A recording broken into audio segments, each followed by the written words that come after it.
अभिनंदन के योग्य ये संशोधन भी है कि वक्फ की जो अर्निंग्स हैं वो अर्निंग आप विधवा मुस्लिम बहनों के लिए, तलाकशुदा मुस्लिम महिलाओं के लिए भी एक वक्फ की अर्निंग को इस्तेमाल किया जा सकता है। ये भी अभिनंदन के योग्य है।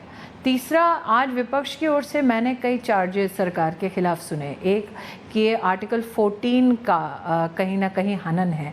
आर्टिकल 14 ये कहती है कि आपको सभी नागरिकों को कानून के तहत एक समान अधिकार मिलना चाहिए।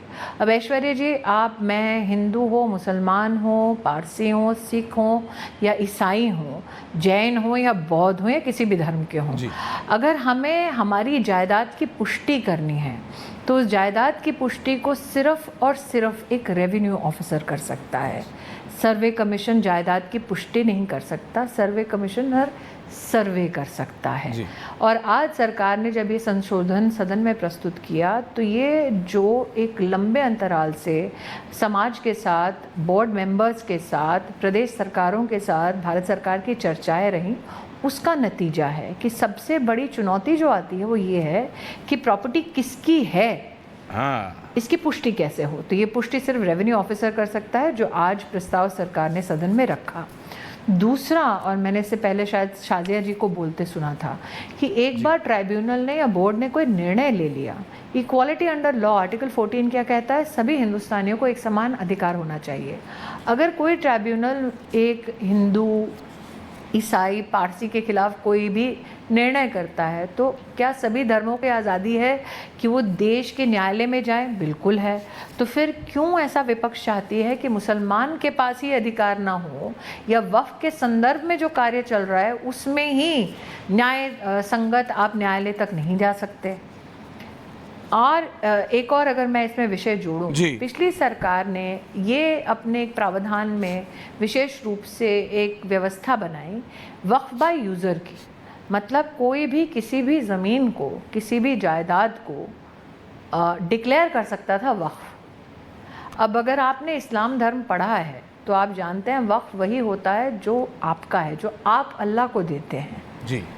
तो अगर वक्फ बाय यूज़र हटता है, जिसका आज विपक्ष विरोध कर रही थी, तो विपक्ष इसका क्यों विरोध कर रही है ये मेरी समझ के बाहर है। मैंने आज विपक्ष का विरोध इस बात पर भी सुना कि जो आर्टिकल, जो सेक्शन 104 है उसका विरोध क्यों हो रहा है। भाई, आप वक्फ तभी बना सकते हैं जब आप खुद मुस्लिम फेथ को प्रैक्टिस कर रहे हों, इस्लाम धर्म को मानते हों।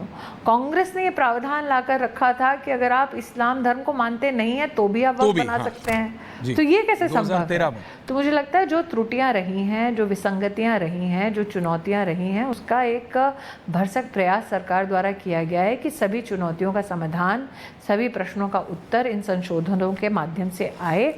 आज सरकार ने जब अपना पक्ष रखा बड़ी सफलता के साथ, तो मुझे लगा था कि सरकार ने, क्योंकि विपक्ष के सभी सवालों का जवाब न्याय संगत तरीके से तर्क के आधार पर, एविडेंस के आधार पर दिया, फिर भी सरकार का ये कहना कि जेपीसी का गठन हम करते हैं, सभी पक्षों को अपनी बात रखनी चाहिए, ये सबका साथ सबका विकास और सबकी आवाज़ का सबसे बड़ा मोदी सरकार ने आज सदन में प्रमाण पुनः एक बार दिया है, जिसका मैं अभिनंदन करना चाहूँगी। जी, लेकिन वो ये कह रहे हैं कि आपने कलेक्टर को ताकत दे दी और वक्फ बोर्ड के मेंबर से हटा ली, तो ये जो ऑटोनॉमी ऑफ वक्फ बोर्ड है उसको चैलेंज कर। देखिए, ऐसा है, ऑटोनॉमी कैसे हो जाएगी? आप मान लीजिए कि आप तमिलनाडु का जो केस जब सदन में चर्चा में आया, तमिलनाडु में एक व्यक्ति जाता है अपनी ज़मीन बेचने के लिए, उसको कलेक्टर कह देता है सॉरी आप ज़मीन बेच नहीं सकते, वक्फ बोर्ड ने कहा उनकी ज़मीन है। अब उस बेचारे के पास कोई प्रावधान ही नहीं था कि वो न्याय मांगे। क्यों? क्योंकि आज से 500 साल पहले किसी सुल्तान ने कुछ किया था। अब देखिए, जब रेवेन्यू लॉज को आप ध्यान से देखा, जिस सदन के विपक्ष के नेता ने इस विषय को उठाया वो स्वयं मुख्यमंत्री रह चुके हैं। अब उनका अपना अनुभव है कि रेवेन्यू ऑफिसर ही सर्टिफाई कर सकता है। क्या उनका ये मानना है कि अब देश भर के डीएम उनको नदारत कर देना चाहिए अपनी रेवेन्यू रिस्पॉन्सिबिलिटीज से, या रेवेन्यू ऑफिसर को उसकी रिस्पॉन्सिबिलिटी से मुक्त कर देना चाहिए सिर्फ इसलिए क्योंकि ये विषय मुस्लिम समाज से संबंधित है? तो मुझे लगता है कई तो विपक्ष के पोजीशंस ऐसे थे जो काफ़ी भ्रमित करने वाले थे, काफ़ी बचकाने थे। जो लोग स्वयं एक एडमिनिस्ट्रेटिव इतिहास रखते हैं इस देश में, कम से कम उन्हें इस बात को स्वीकारना चाहिए कि रेवेन्यू ऑफिसर की एक प्रमुख भूमिका है टाइटल को कहीं ना कहीं वेरीफाई करने की, और वही बहुत सारे वक्फ की चुनौतियों से जो आप केसेस अगर ध्यान से पढ़ेंगे तो वो सभी चुनौतियों का मुख्य जो बिंदु है केंद्र का, वो यही है कि टाइटल किसका है, किसका अधिकार था कि वो वक्फ बनाए, किसकी वो जायदाद थी या किसकी वो जायदाद है, और उसको सर्टिफाई आप चाहे न्यायालय जाएं, चाहे मुख्यमंत्री के पास जाएं, चाहे मंत्री के पास जाएं, अंततः वो समाधान आपको सिर्फ वो रेवेन्यू ऑफिसर दे सकता है जो आज के संशोधन में सरकार ने जिसको स्थापित किया। स्मृति जी, लेकिन वक्फ बोर्ड एक ऐसा बोर्ड है जो कि रेलवे और डिफेंस के बाद, I was amazed to see 8.7 lakh properties, 9.5 lakh एकड़ जमीन, 9.5 लाख, 9.4 लाख एकड़, मतलब इसको समझने में मतलब कितना एकड़ होगा, मेरे को लगता है 1-2 मतलब 3-4 डिस्ट्रिक्ट से ज्यादा मिला के होगा। रेलवे, ऐश्वर्या जी, रेलवे और डिफेंस के बाद ये आपका अनुमान है, अब तक सब अनुमानों पे बात कर रहे हैं।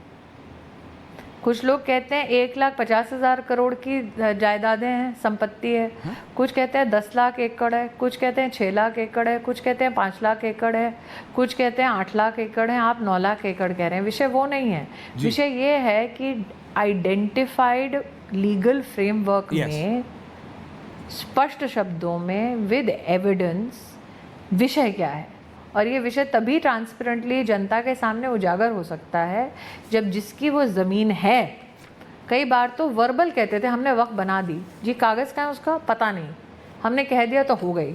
अच्छा आपने क्या कह दिया, किसकी ज़मीन थी, बस हमने कह दिया तो हो गई।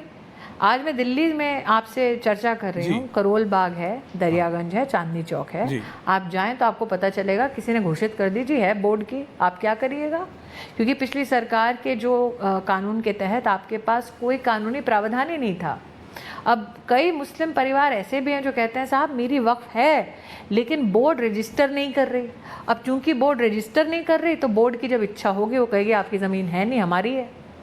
तो ऐसे कई केसेस को ढंग से पढ़ने के बाद, लोगों से मिलने के बाद, और जब लोगों की मांग आई कि भाई आप कोई संशोधन तो लाइए ताकि हम प्रोटेक्ट हो सकें, तब सरकार ये संशोधन लेकर आई है।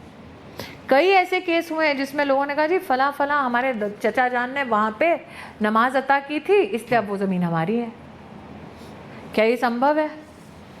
मैं आपके घर में आके पूजा कर लूँ, क्या आपका घर मेरा हो जाएगा? ऐसा मत कीजिए। तो अगर सब धर्मों के लोगों के लिए एक न्याय प्रणाली है या एक, मैं वही कह रही हूँ, तो अगर आप प्रोटेक्टेड हैं तो मुस्लिम समाज क्यों नहीं प्रोटेक्ट हो सकता? होना चाहिए। मैं देख रहा था जब आपने कहा तमिलनाडु का प्रोटेक्ट हो रहा है तो फिर जब आपके